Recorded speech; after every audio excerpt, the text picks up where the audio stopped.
اور جو بندہ اس کی پریکٹس کرتا ہے اور اس کی مشق کرتا ہے، رفتہ رفتہ اس کے اندر سے انا کا مرض ختم ہو جاتا ہے۔ اور جس کو انا کا مرض لاحق ہو جاتا ہے وہ پاتا کم ہے، کھوتا زیادہ ہے۔ میں کچھ ہوں، یہ جو بیماری کسی کو لاحق ہو گئی تو ایسا انسان پاتا کم ہے، گنواتا زیادہ ہے، اور اس کو احساس بھی نہیں ہوتا میں کیا کیا گنوا رہا ہوں۔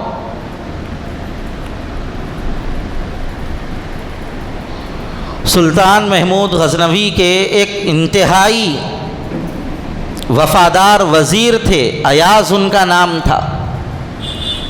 بہت ہی ایاز کے اوپر اعتماد کرتے تھے سلطان محمود غزنوی۔ سلطان محمود غزنوی کو کوئی بات کا مشورہ کرنا ہوتا کسی بات کے سلسلے میں تو وہ ایاز سے مشورہ کرتے تھے، اور اگر لوگوں کو کوئی فیصلہ کروانا ہے محمود غزنوی سے تو ایاز کے جا کر لوگ کہتے تھے، اور ایاز بادشاہ کے پاس جا کے وہ مسئلہ حل کرا دیا کرتے تھے۔ تو ایاز کا اتنا بڑا مقام تھا۔ تو ایاز جب شاہی دربار میں جاتے تھے تو شاہی دربار کا لباس پہنتے تھے، اور شاہی دربار کا لباس پہننے کے بعد آئینے کے سامنے ٹھہرتے تھے، اور آئینے کے سامنے کھڑے ہو کر اپنے آپ سے کہتے تھے، ایاز تیری حیثیت کیا ہے؟ تو کل بھی بے حیثیت تھا، آج بھی بے حیثیت ہے۔ صرف بادشاہ کی وزارت نے تجھے ایک مقام دیا ہے، اگر بادشاہ تجھے آج ہی اس مقام سے نکال دے تو پھر تیرا کوئی مقام اور مرتبہ نہیں ہے لوگوں کی نظروں میں۔ تجھے آج جو عزت ملی ہے، تو یہ جو عمدہ لباس پہن رہا ہے، یہ بادشاہ کی صحبت کا نتیجہ ہے۔ اگر بادشاہ تجھے اپنی صحبت سے نکال دے تو تیری حیثیت ختم ہے۔ تو اپنے آپ سے کہتے تھے سلطان محمود غزنوی کے وزیر ایاز، ایسے لوگوں کی زندگی ہمارے لیے نمونہ ہے۔ آج ہمارے پاس کچھ آ گیا تو ہم لوگ یہ بولتے میں بھی بہت بڑا ہوں، میرے پاس یہ ہے یہ ہے یہ ہے۔ میرے بھائیوں، ایک بیماری یہ بھی ہے کہ انسان کے پاس موجودہ جو صلاحیتیں ہیں، موجودہ جو عہدے ہیں، موجودہ جو منصب ہے، موجودہ جو مال ہے، اسی کو سب کچھ سمجھنے لگتا ہے۔ یہ بھی ایک بیماری ہے۔ میں صدر ہوں، کس کو بھی نکال دے سکتا ہوں۔ میں رکن ہوں، جو چاہے وہ کر سکتا ہوں۔ میرے پاس یہ پاور ہے، میں فلاں کا یہ کام بگاڑ سکتا ہوں، فلاں کا یہ کام بنا سکتا ہوں۔ اپنی حیثیت سے آگے کا سوچنا، جبکہ حقیقت یہ ہے کہ یہ سب کا سب عارضی ہے۔ انسان کبھی بھی اپنی پرانی حیثیت اور اپنی اوقات کو کبھی نہیں بھولنا چاہیے۔ جو انسان اپنی پرانی حیثیت کو بھول جاتا ہے، اپنی اوقات سے آگے کا سوچنے کی کوشش کرتا ہے، وہ انسان بہت جلد ٹھوکر کھاتا ہے۔ اور جو اپنے پرانے پن کو ہمیشہ یاد رکھتا ہے، وہ قدم قدم پر اپنے آپ کو چھوٹا بنا کر چلنے کے نتیجے میں کامیابیوں پر مزید آگے بڑھتا چلا جاتا ہے۔ اس لیے میرے بھائیوں، ایک چیز، کوئی بھی کام کریں آپس میں مشورے سے کریں، گھروں کی عزتوں کو نیلام نہ کریں۔ تو کوئی بات ہو جائے آپس میں تو صلح کرنے کی کوشش کریں۔ فاصلحوا بین اخویکم، تم اپنے بھائیوں کے درمیان صلح کرو۔ قرآن کریم میں اللہ تبارک و تعالیٰ نے اجتماعی زندگی گزارنے کے اور کئی اصول بیان فرمائے۔ ایک بات یہ بھی اللہ تعالیٰ نے ارشاد فرمائی، ایک دوسرے کا مذاق مت اڑاؤ۔ چار لوگ آپس میں ہیں، اگر ایک آدمی دوسرے کا مذاق اڑائے گا تو اس کو لوگوں کے سامنے شرمندگی ہوگی، اس کا دل ٹوٹے گا۔ کسی کا مذاق مت اڑاؤ، اور یہ بہت خطرناک چیز ہے۔ بعض لوگ یہ کہتے ہیں میں ذرا مسخرہ ہوں، کچھ بھی نہ کو سمجھو۔ یہ بول کے پوری اس کی عزت نکال دیتا ہے، اور وہی مسخرے سے دوسرا آدمی یہ بولے میں تمہارا مسخرہ پنا سیکھ لیا بول کے اس کی عزت نکالے تو جب کیا ہوتا؟ اس لیے کسی کا مذاق نہیں اڑانا چاہیے۔ قرآن میں اللہ تعالیٰ نے فرمایا ایک دوسرے کا مذاق مت اڑاؤ، ہو سکتا ہے کہ اللہ کے پاس انہیں تمہارے سے بہتر ہوگا، اور یہی تعلیم عورتوں کو بھی دی گئی ہے، ایک دوسرے کا مذاق مت اڑاؤ، اور ایک دوسرے کے اوپر تانے مت دو، وَلَا تَلْمِزُوا أَنفُسَكُمْ، تانے مت دو۔ یہ تانے دینا بھی بہت بری چیز ہے، انسان کٹ کے رہ جاتا ہے کبھی کبھی کسی کے تانے سن کے۔ اور وَلَا تَنَابَزُوا بِالْأَلْقَابِ، اور برے لقبوں سے مت پکارو، برا لقب، کسی کو کچھ بول رہے ہیں، کسی کو کچھ بول رہے ہیں، کسی کا کچھ نام رکھ دیے، اور نام رکھ کے بعض لوگ فخر کے ساتھ بولتے ارے اس کو پوچھو میں اس کا کیا نام رکھا تھا۔ برے لقبوں سے پکارنا، اب کیا کیا لقبوں سے پکارتے، وقت نہیں ہے نہیں تو سناتا تھا میں آپ لوگوں، یہ بھی اچھی چیز نہیں ہے، اجتماعی زندگی گزارنے کے اندر بڑی رکاوٹ پیدا ہو جاتی ہے۔ ایک مرتبہ اللہ کے نبی صلی اللہ علیہ وسلم کے پاس اشارہ کیا گیا کسی کے بارے میں کہ وہ پست قد ہیں، صرف اشارہ کیا، اللہ کے نبی صلی اللہ علیہ وسلم نے ناراضگی کا اظہار فرمایا۔ تو برے لقبوں سے کسی کو نہیں پکارنا چاہیے، اور بدگمانیوں سے بچنا چاہیے۔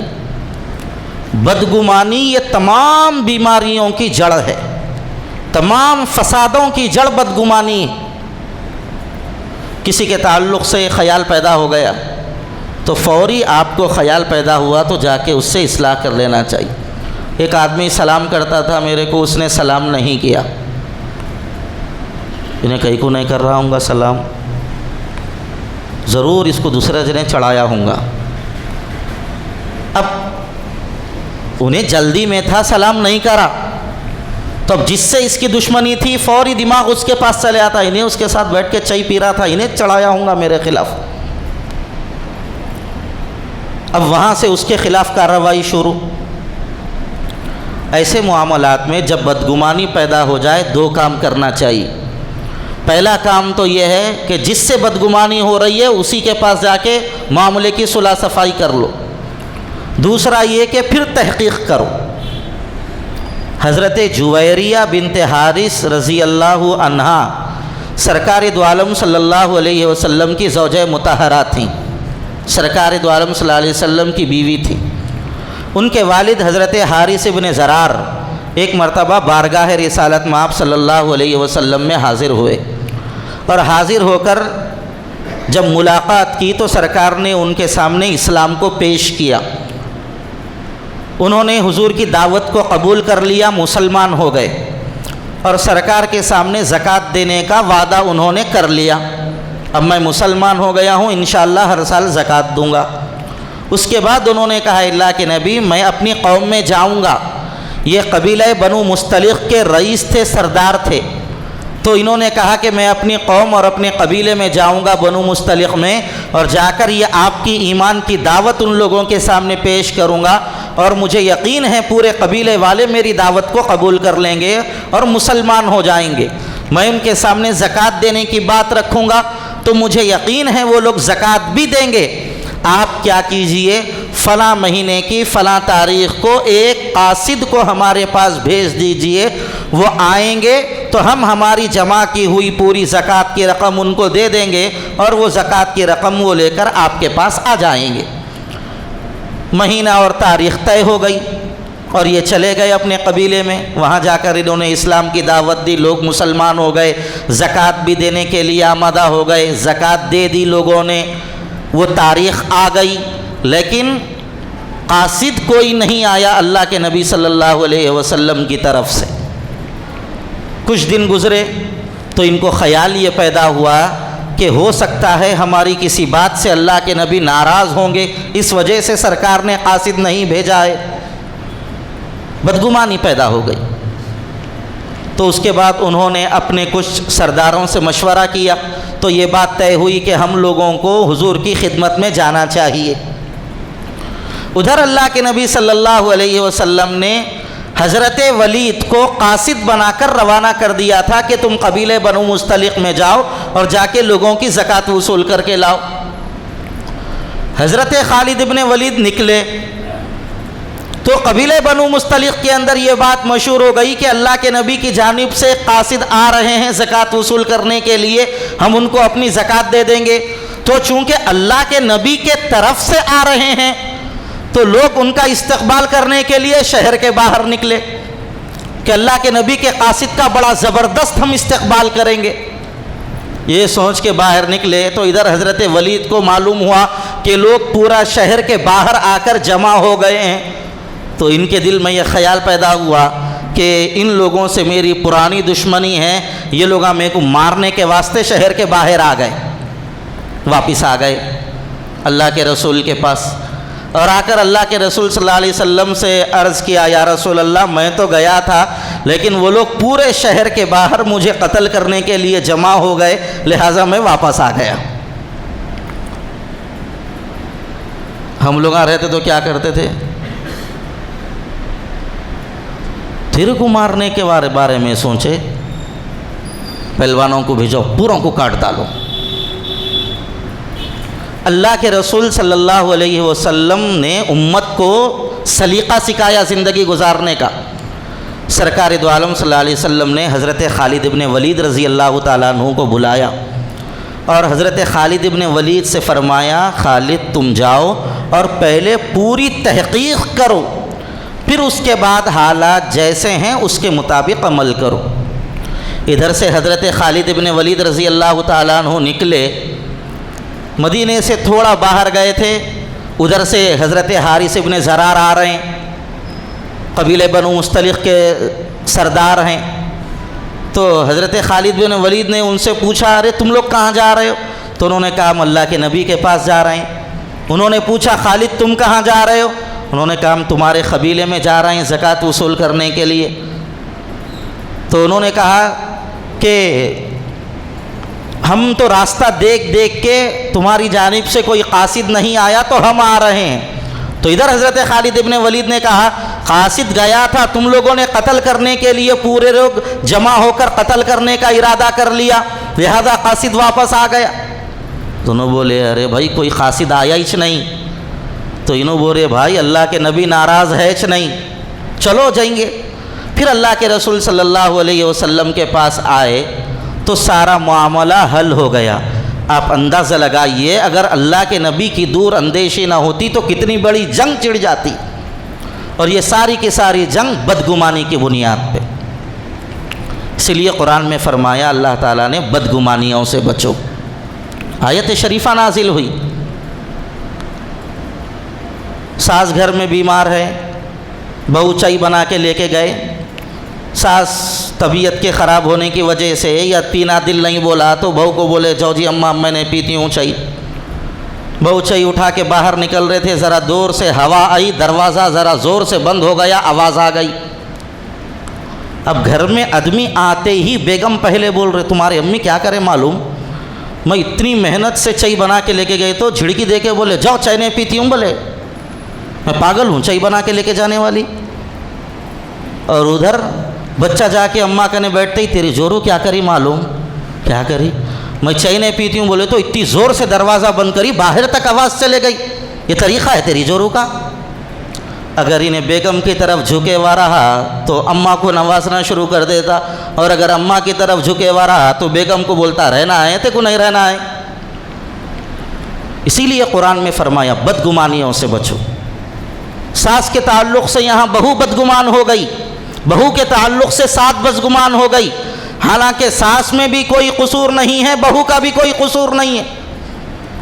اس لیے اجتماعی زندگی گزارنے کے طریقے قرآن کریم میں اللہ تعالیٰ نے جو بیان فرمائے ہیں اسی انداز سے چاہے ہم کام کرنے کی جگہ ہو، چاہے ہماری تجارت کی جگہ ہو، چاہے ہمارے گھر ہوں، یہ جو اصول اللہ تعالیٰ نے بیان فرمائے ہیں اس کے مطابق زندگی گزارنے کی کوشش کریں۔ اور آخری بات یہ ہے، کسی کی ٹوہ میں نہ رہیں، انہیں کیا کر رہا، انہیں کیا کھا رہا، انہیں کیا کر رہا۔ گھر میں دو بھائیاں مل کے ہے تو بڑا بھائی کیا پرنیاں لے کے جا رہا، خالی زورو کچھ کھلا رہا، دیکھو لا کے، اماں کو نہیں پوچھ رہا، یہ سب ہماں کو ضرورت نہیں، انہیں کیا پہن رہا، انہیں کیا اوڑھ رہا، انہیں کدھر جا رہا، انہیں کیا کر رہا، ضرورت نہیں ہے ہم لوگوں کو اس چیز کی۔ قرآن میں اللہ تعالیٰ نے اس سے منع فرمایا ہے۔ بہرحال یہ کچھ بنیادی اصول تھے زندگی گزارنے کے، یہ اصول سب کے لیے ہیں، ہر شخص کے لیے ہیں، ہر میدان کے لیے ہیں۔ اللہ تعالیٰ کاش کہ ہم لوگوں کو عمل کی توفیق عطا فرمائے۔ وآخر دعوانا ان الحمد للہ رب العالمین۔